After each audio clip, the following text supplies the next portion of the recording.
This week on The Futurists, Thomas Frey. The person that loses their job to AI does not lose their job to AI. They lose their job to somebody that shows up working with AI.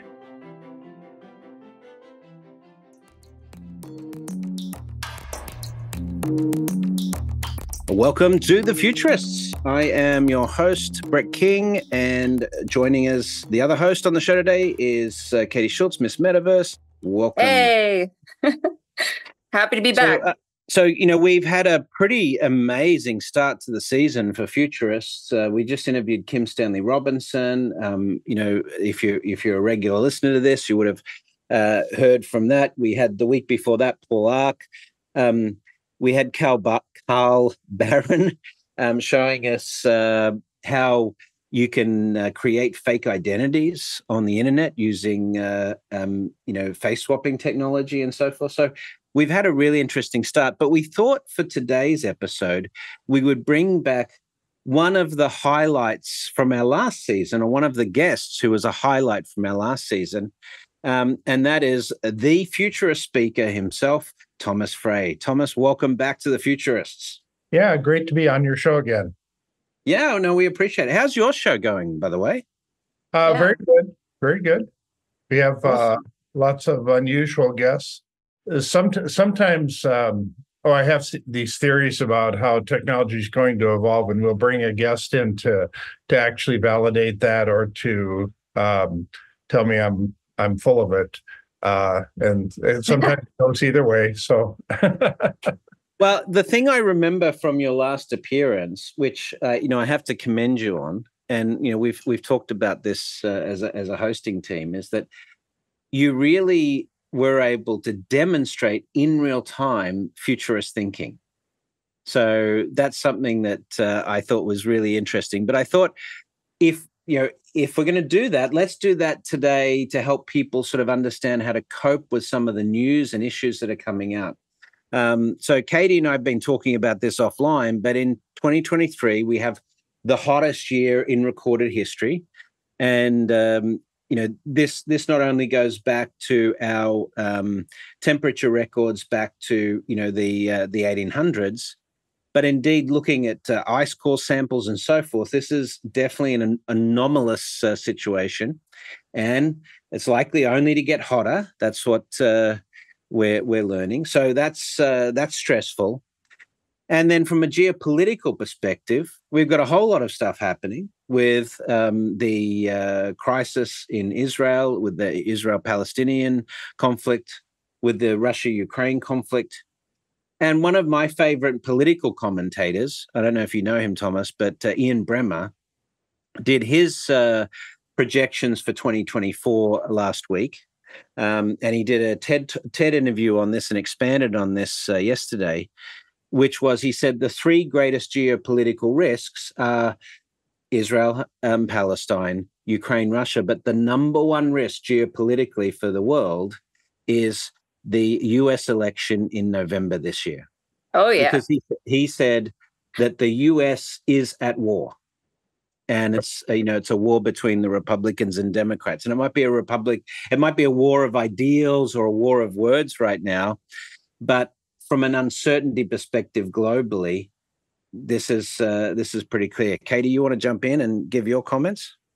Well, I just think that there's a lot of uncertainty right now, and people don't know where it's all going to head, and I think as futurists, we have some type of a responsibility to help people gain a vision of what the possibilities are. And that's something we really need to think about, is no matter who we're thinking about as far as an election in 2024 or whatever, it's about the long term. What are our goals? What is our sight, moving forward? What do you think about this, Thomas? Yeah, there is a whole lot of uncertainty going on right now.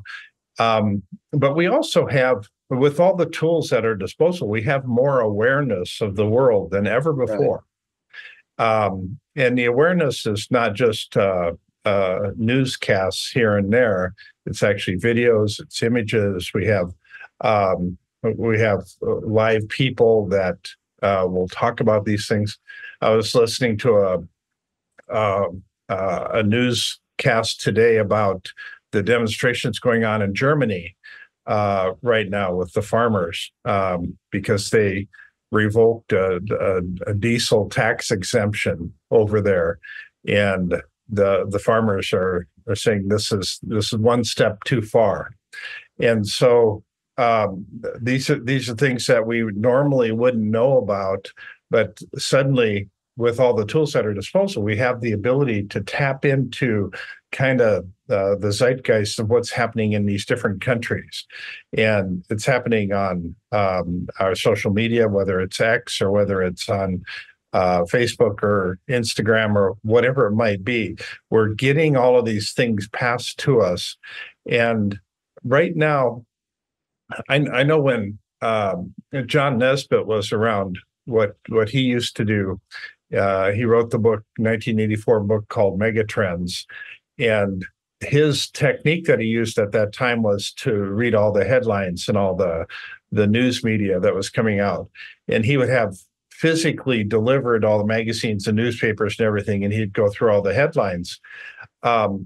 Right now, because of all the news feeds and everything, I can scan through over 1,000 headlines a day real easy. And that kind of gives a different picture of the world than we've ever had in the past. So I agree with you. I think this is a year of potentially tumultuous activity, and lots of things run the risk of going off the rails here. Well, I mean, seeing the video everywhere of people, they blocked off all the roads in Germany, getting up to, in Berlin, and the visuals of just seeing all these farmers in protest for stretching for miles and miles, all around, the Autobahn, that was actually shut down. You couldn't even get on. So, I mean, we see these things, and it's just, it makes you wonder what's ahead and what's going to come out of this, right? There's a sort of a class struggle going on at the moment. And this isn't new. We've seen these protests happening in various places in Europe the past few years, but it seems to be growing, and that's something that we need to keep an eye on for sure. Well, I don't know if you guys remember this, but in my last book, The Rise of Technosocialism, we went back over 70 years and looked at all of the major protests that the world had faced and put together the data. And in the first 20 years of the 21st century, the frequency of protests increased 200% from the average of the 20th century, but the participation rate increased 1,000%. Now, you could use social media as one argument, like you're saying, Thomas, more awareness as part of the reason for that increase.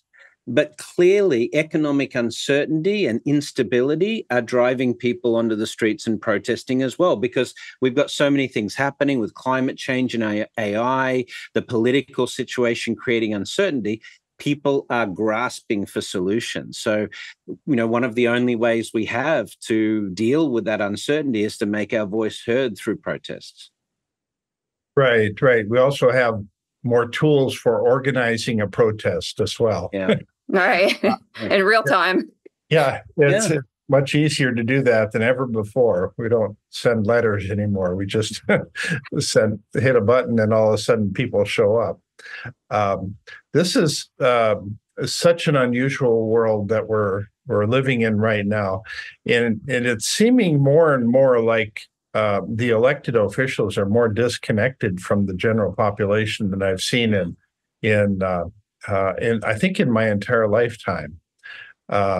It seems like they're so out of touch, and I'm not sure if that's because of kind of our own way of doing politics in the United States, where people are able to make campaign contributions, and that's kind of an agreed upon form of bribery, I think. And yeah. in a lot of ways. I think that somehow that needs to change, because that I'm not sure we're putting the best and the brightest and the most thoughtful people in our elected positions. The best that money can buy. Yeah. Yeah. Well, here's the funny part. In the United States, we have right at 90,000 forms of government. And this is such a staggering number. Every city, every township, every village, every county, every state, they all have their own forms of government. And these are all elected officials. And so we have so many elections going on. It's just mind-boggling that we can keep anything organized and straight. And it would seem like there's got to be a much more efficient way of doing things. But at the moment, this is what we have. This is what we're working with. When are we going to take the protests to the metaverse? Yeah. Yeah, I'm not sure there's enough people paying attention. Nope. Metaverse, not yet. Not yet. Yeah, it seems like being physical and in your face is still the way to get most attention. That may not be true in the future. Maybe we're going to have people that show up with armies of drones or something that are protesting in a completely different way 10 years from now, but we don't have that today. Yeah. Right. One of the things that sort of could potentially impact this, obviously artificial intelligence. We may learn some things from AI that, gives us pause or creates conflict ideologically or philosophically in human society. But I don't know whether you're both aware of the work that the CIA did in respect to a project Looking Glass. There's a lot of rumors around this. Maybe you could call it conspiracy theories. But one of the theories that keeps coming up is this theory of radical transparency coming with the introduction of AI and so forth, these tools that we're creating.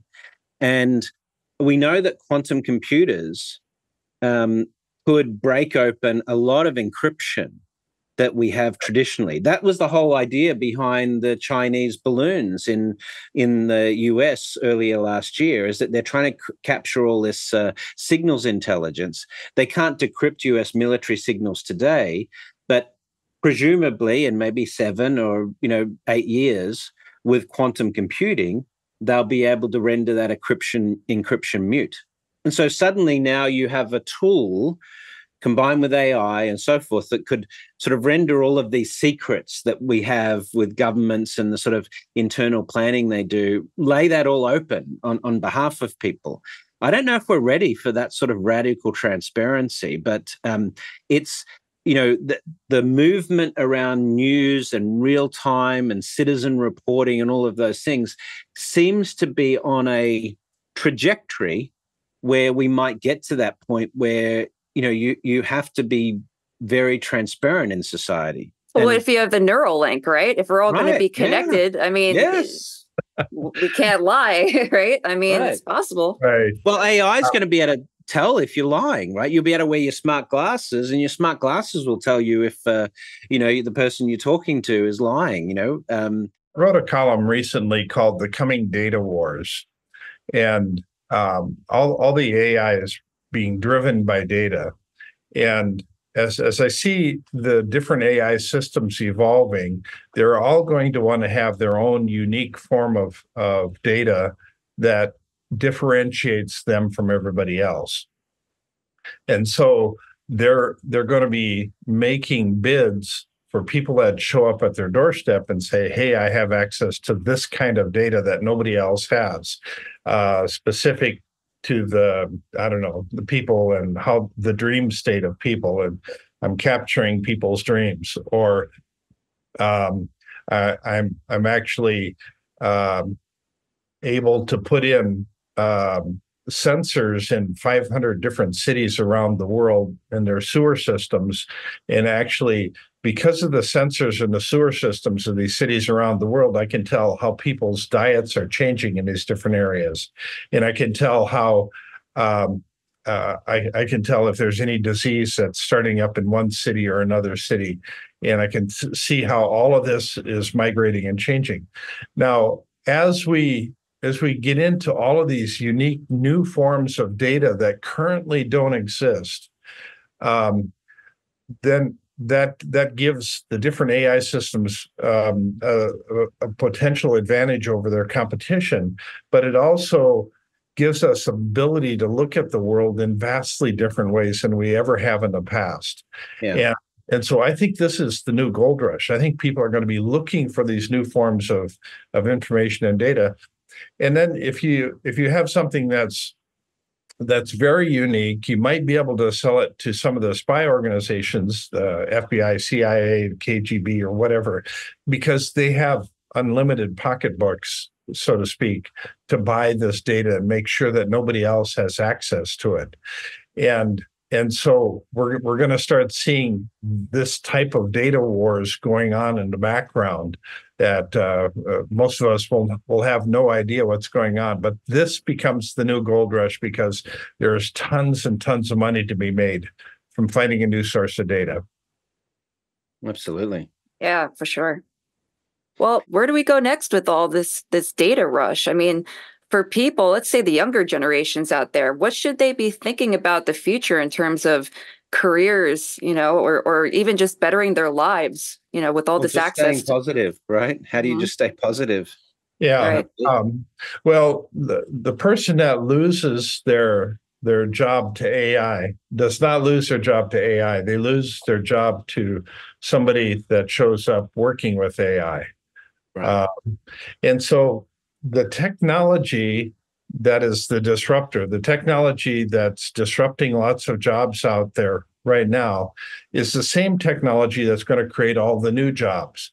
And so if you're worried about AI or robotics or whatever it might be, you shouldn't shy away from it. You should actually embrace it. You should dive in and learn everything you can, because this is where all the new startups are going to happen. This is where these jobs are going to start coming out of the woodwork.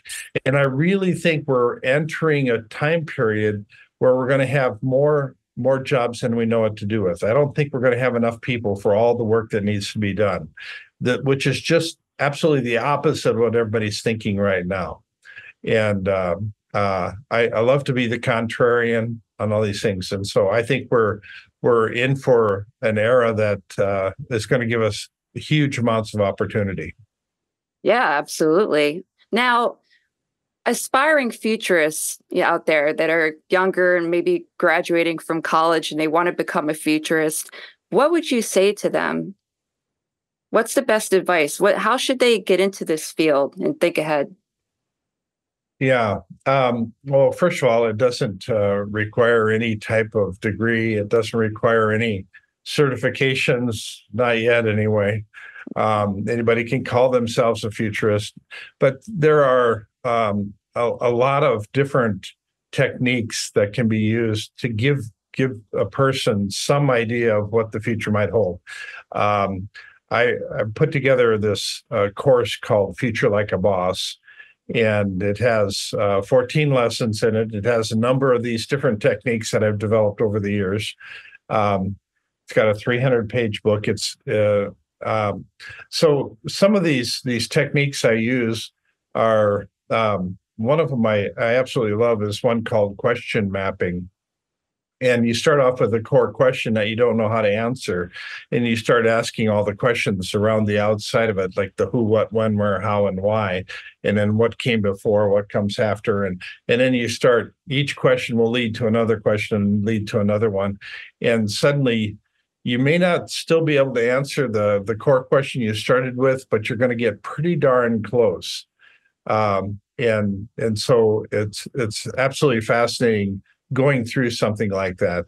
If you start off with some questions on, let's take robotic dogs as an example. For whatever reason, we're ending up with a lot of robotic dogs, and why robotic dogs? Why not robotic cats or robotic giraffes or cows? And if what's their purpose? Is a robotic dog supposed to sense danger? If it spots danger, is it going to start barking or growling, or will it talk to people? Will you interact with it by talking back and forth? Can it stand up on its hind legs? Will it have hands like humans that can do things? Will it be able to climb a tree? How will it interact with real dogs? Right. And how will it interact with our kids? And how long before I own a robotic dog? And how smart are these things going to be? And you start asking all these questions, and it starts getting real interesting about this whole field of robotic dogs. And we're starting to see more and more of these show up. And I'm not sure why, but we just have an eternal fascination with dogs, I guess. Man's best friend, even if they're cyber dogs, I guess, right? Right. And you don't have to clean up after them when you take them for a walk to the park. So there is an advantage. But yeah.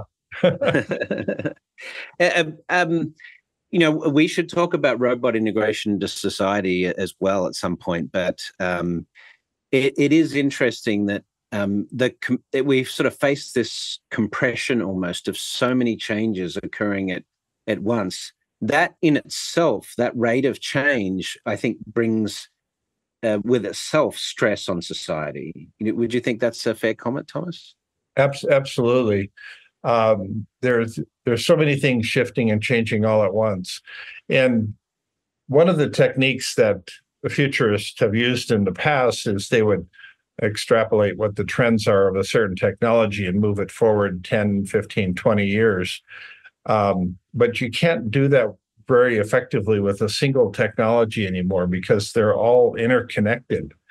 Your VR headset is tied into AI, and that's tied into the metaverse, and that's tied into gaming, and that's tied into probably driverless transportation. And so you can't just isolate one technology and ratchet it forward and expect to get a good picture of what's going to happen in the future. All right, well, let's take a quick break, guys. And then after we come back, Thomas, let's talk about how we get through this period as a group of futurists and humans. And we'll be right back after this break. You're listening to The Futurists with myself, Katie Schultz, Miss Metaverse, and Thomas Frey. We'll be right back. Provoke Media is proud to sponsor, produce, and support the Futurist podcast. Provoke.fm is a global podcast network and content creation company with the world's leading fintech podcast and radio show, Breaking Banks. And of course, its spin-off podcasts, Breaking Banks Europe, Breaking Banks Asia Pacific, and the FinTech 5. But we also produce the official Finovate podcast, Tech on Reg, Emerge Everywhere, the podcast of the Financial Health Network, and Next Gen Banker. For information about all our podcasts, go to provoke.fm or check out Breaking Banks, the world's #1 fintech podcast and radio show. Welcome back to The Futurists. With me in the hosting studio today is Miss Metaverse, Katie, and of course I'm Brett King. And we have a returning guest this year, Thomas Frey. Thomas, we are hearing discussions about a lot of talk about whether ChatGPT and these tools will lead towards some form of artificial general intelligence. I don't know whether you guys saw the release of this new AI-based product called Rabbit this week. This little handheld device that sort of reminds me a little bit of going towards the interface of Her, the movie with Joaquin Phoenix, right? But where are you at with ChatGPT, Thomas? Because you were telling us before the break that you recently had an argument with ChatGPT. Yeah, What's that all about? It's kind of funny. I've been testing out all of the different AI programs and comparing them against each other, and I've been testing out both the written text and the graphic forms. And I haven't done so much with the videos yet, but I wrote a column recently on sometime in the future. I go into a library and I go into this conversation room and I have the ability to have a conversation with historical people, and I end up getting into a discussion with Adolf Hitler and how threatening that was to get into that discussion and how intimidating he was. And so then when I was putting together this article on that, I wanted to have an image of me talking to Adolf Hitler. And I went on to ChatGPT, and their graphic version is Dolly. And I tried to get an image of myself with Adolf Hitler, and it said it couldn't give me any real images of historical figures because that's part of their new terms of service, which is something they must have changed just recently, because I was able to do that a month ago anyway. And so and I thought that, wow, this is kind of strange, because and then I asked it the question. I said, well, how can I so ChatGPT is not going to be very good at teaching history if we don't have any images of the people from the past. And it says, well, we're really good at teaching history with all kinds of different techniques. And then I said, well, but if you can't show the images of the actual people from the past, then we're losing a lot. And they said that this is a big debate going on in the AI community right now. And so it gave me some sense of some things happening in the background that I'm not aware of. And then I said, well, this means then that for doing getting what I'm looking for, I'd be much better off going to a traditional search engine rather than an AI search engine to find this. And it came back and says, well, the search engines and AI have different roles and different purposes. And then it started to occur to me that this being an election year, they're so worried about all the deep fake issues that are coming out of the woodwork. You know, somebody running for mayor in Idaho suddenly has a picture of themselves with Abraham Lincoln endorsing him. I think we're going to see a lot of that kind of craziness happen. And the Pope pictures. Oh yeah, dancing and I've seen I've seen pictures of Trump and Putin in warm embrace through AI. So, This it does bring up an interesting question, because soon we'll be able to recreate facsimiles of historical figures that we can interact with and talk to. That seems that could be just around the corner. And I know, Thomas, you've done a lot of work in education and the future of education. I've been very interested in how the metaverse and AR in particular could change that. Katie's heard me use this example before, so forgive me, Katie. But I envisage, for example, if you're a student in London and you're going to grade school, you could have your augmented reality glasses on. You could go down to Monument Station in London, and the teacher could say, all right, class, now switch your glasses to historical mode, and we're going to see what London looked like in the year 1666.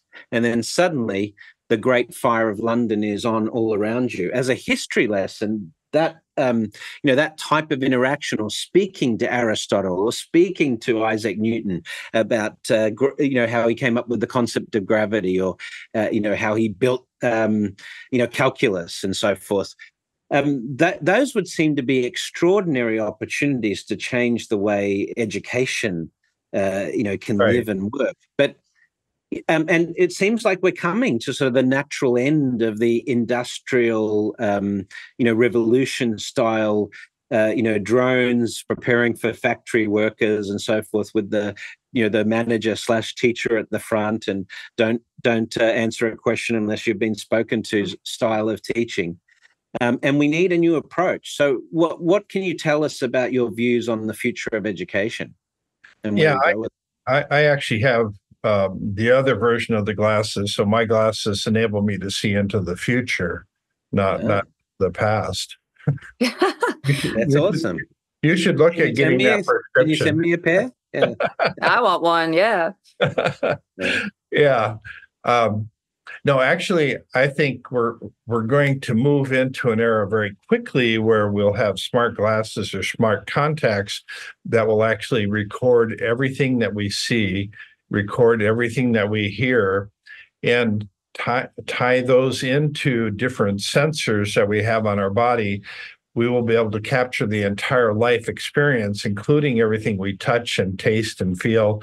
And so we can capture that whole experience and save it into what I'm referring to as a personal cloud. And so all of the information that we're consuming on a daily basis then suddenly gets stored in this personal cloud. And if 10 years from now you want to go back and try to remember what was in the third paragraph on page 216 of this novel that you read, you can recall that verbatim by having an interface that you can instantly recall all these details.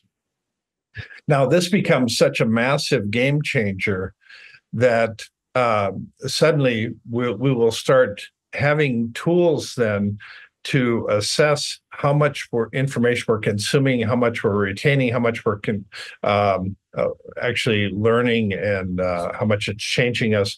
And then we will start creating entire portfolios of all of the life experiences that we've had.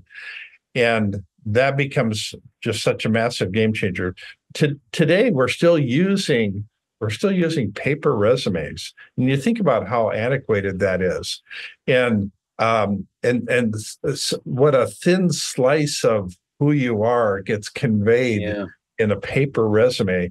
And you always try to keep it brief and to the point and everything, and you hand that to somebody, and they basically don't know anything about you. They don't know how many books you've read, how many countries you visited, what famous people you know. The fact that you've designed video games for a living for a while. I mean, there's just all of this stuff gets lost in the woodwork.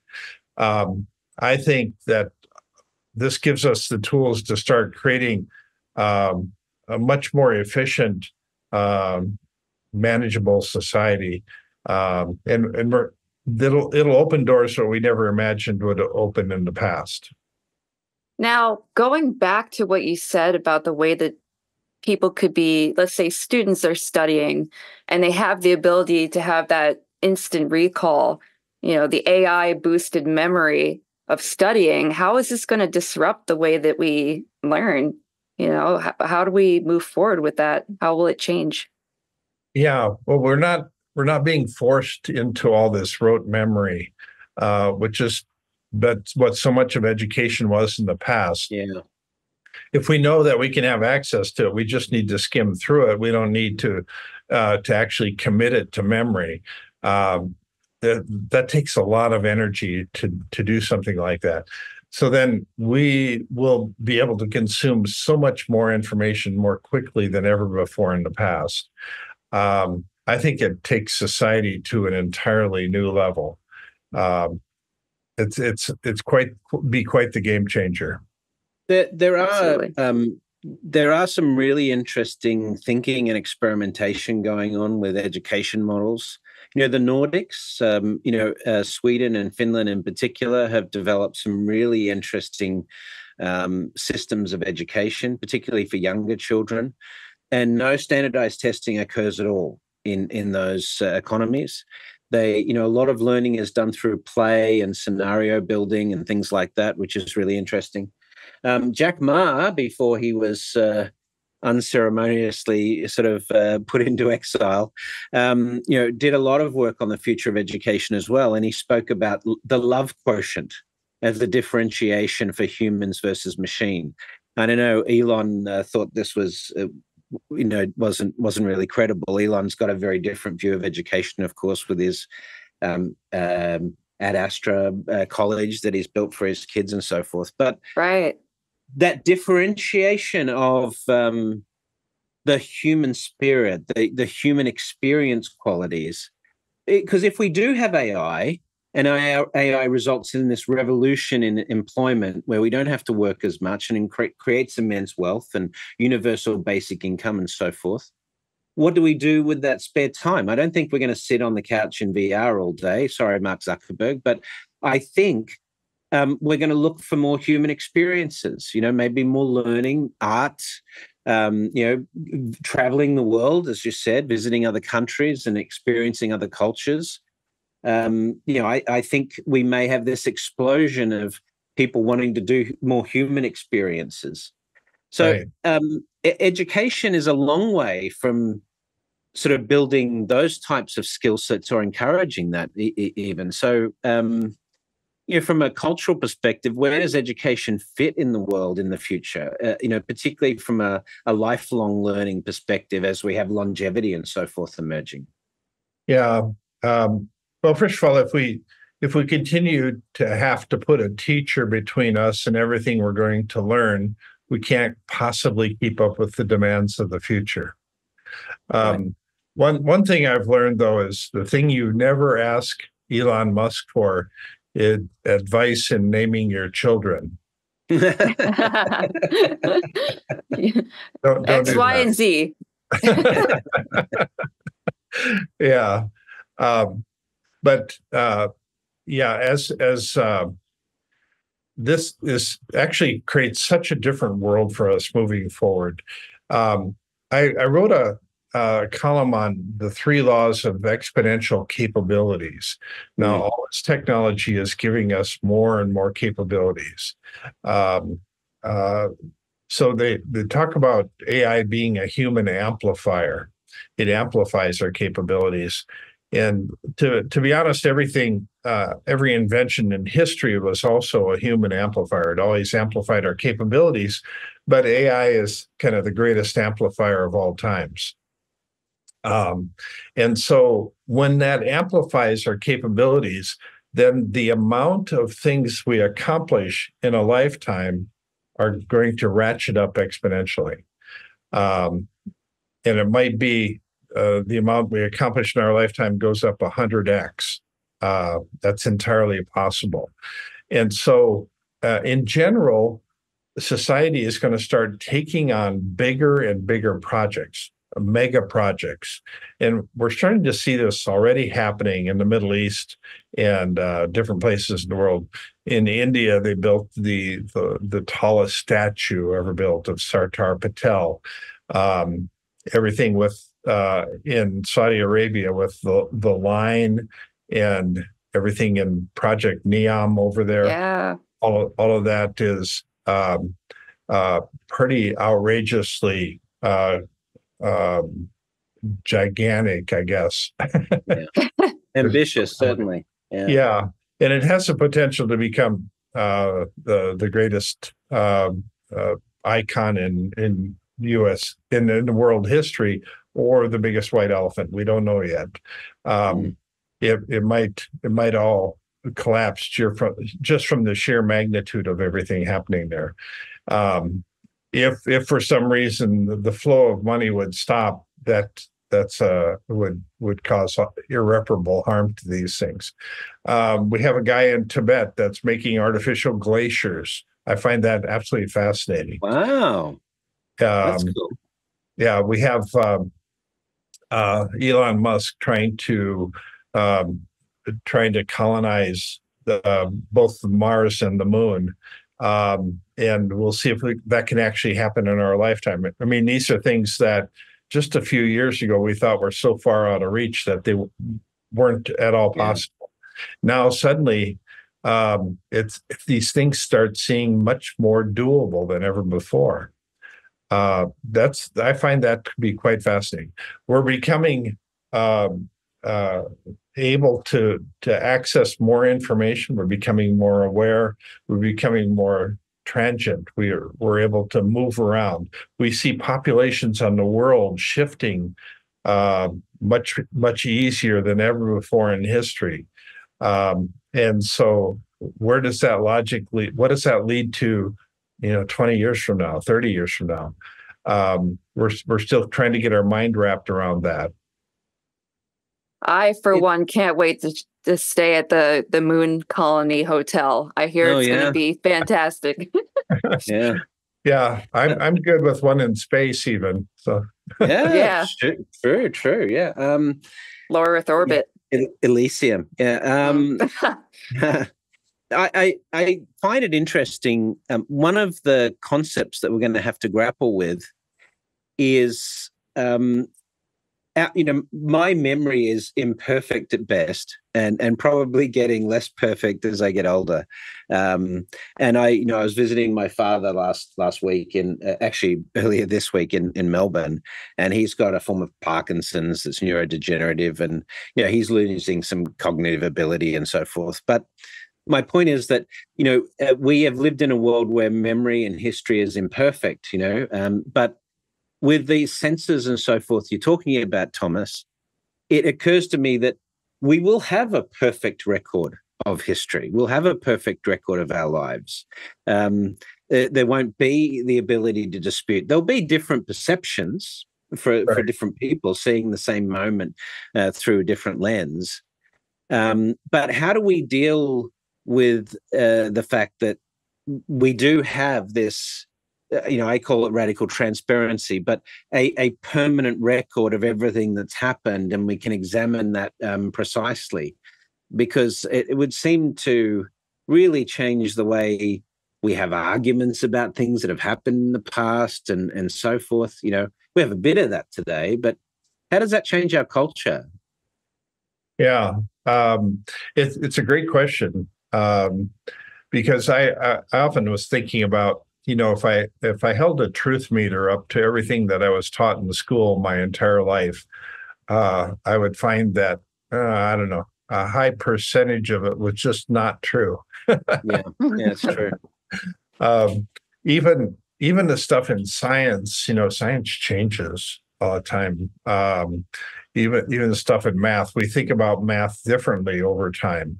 Our techniques for reading, techniques for doing things, all of those change.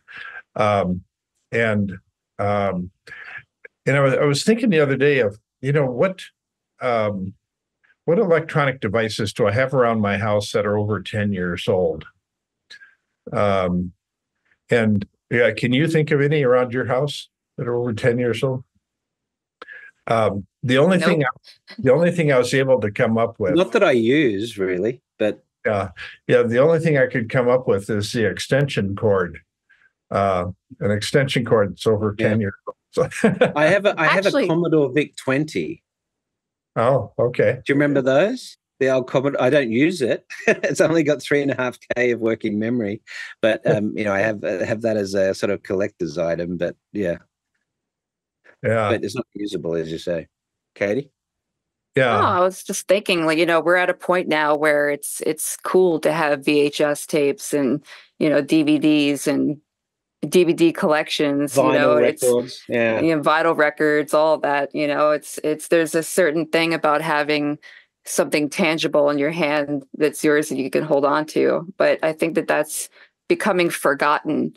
Even I know my daughter, she's 11 years old now, and when she goes on a computer, the way she interacts with it is so different because they're not used to engaging with a laptop, let's say. They're the iPad baby generation, right? So you think about how they're going to look touching the screens, And he's like, why isn't it working? Oh, yeah, I forgot. I've got to use the mouse. So how much longer will young people have to learn how to read and to write? Yeah. How long before they can start talking back and forth to their computers? Right. Yeah. I have a friend, William Crossman, who had this theory about by 2050, all that reading and writing would be dead. Literacy will be dead. And it was marvelous listening to his presentations because people in the audience would get so angry with him. How dare he actually suggest something like that? But it makes sense. I mean, we don't have to use the complex math that we learned at high school, for example, anymore. We've got that at our fingertips. Right. I remember when we first introduced calculators into high school. Yeah. And you can't use a calculator, just like we're saying now. Or you can't use your phone. You can't use ChatGPT for doing your essays. But it occurs to me that that kids have to learn to use these tools because that's how they'll get through life in the future. Right. I have found one application that I've latched onto is I can actually use ChatGPT and actually put together a business plan for a startup business in less than an afternoon. This is something that would have taken me, I don't know, 4 or 5 months in the past to do. Yeah. And I can just hammer this thing out in less than an afternoon and be ready to go. And then I can add some graphic pictures into it, and it's pretty amazing, actually. So how would you do that? Can you take us through the process in a couple of minutes? The process of doing something like that? Yeah. Yeah. Well, I actually go at the business model in a lot of different ways. First, I ask a lot of questions to make sure I got my head wrapped around what the core business is, and try to reduce it down to a minimum viable product. And then I will ask ChatGPT to actually write an outline for a business plan on this topic, and then I'll ask it to expand on every one of those pieces, those elements in there. And as I'm going through it, I'll make sure that it hasn't forgot about this element or that element, and make sure that it's talking about the business model that I'm thinking about, the one that I have in my head. And after a few iterations, it all starts coming together. And by the time you're done, So it's just tweaking the prompts, right? Right. So then by the time you're done, you end up with a 25, 30-page business plan, and it's pretty well mapped out. Very cool. Well, Thomas, to wrap up, maybe I'll ask you, and Katie, you jump in with your thoughts as well. With all of these changes taking place, how can you encourage people to stay optimistic about the future, given the uncertainty we're facing? Yeah, I actually think that all of this uncertainty is going to create more opportunity than ever before in history. I think that the true entrepreneurs are going to go in there and they can actually seek out and find the gaps in our thinking at this point and latch onto it and actually put together a business plan, put together some startup that will actually take advantage of this. And that can be done in record time. I see that existing businesses right now are going to have a really difficult time, because suddenly they have a competitor that just shows up. It has 100 million users, and literally that competitor didn't exist 2 weeks ago. And that's the kind of world that we're moving into right now. And I think it's exciting and scary all at the same time. But I think this is just an absolute fascinating time to be alive. Well, that's a great way to finish the episode on. Thomas Frey, thanks for joining us again on The Futurists. If you are interested in following what Thomas is doing, of course, you can search him on Google. He comes up on the search results right at the top. But also check out the Futurati podcast. Which Love is, the name. Yep, Thomas's podcast. And Thomas, how else would you suggest people stay in touch with you and sort of keep in sync with what you're working on? Yeah, just go to futuristspeaker.com. There's several ways to contact me on there. And it has my latest podcasts, my latest blogs, latest columns, all of the stuff that I'm working on right now. We put it on there. So fantastic. Great. Fantastic. Well, that's it for this week on The Futurists.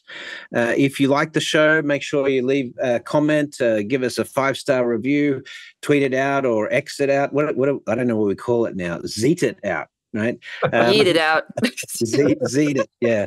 Zeet it out. Put it up on your socials, because all that helps us with our traction. We are fortunate to have a fantastic audience, and we really appreciate your support on the show. And keep it up, because it keeps us motivated and keeps our sponsors happy. So that's it for The Futurists this week. But until then, we will see you in the future. Yeah. Always remember, it's not about who you are today, but who you have the potential to become. Awesome. Well said. Well, that's it for The Futurists this week. If you like the show, we sure hope you did. Please subscribe and share it with the people in your community. And don't forget to leave us a 5-star review. That really helps other people find the show. And you can ping us anytime on Instagram and Twitter at Futurist Podcast for the folks that you'd like to see on the show or the questions that you'd like us to ask. Thanks for joining. And as always, we'll see you in the future.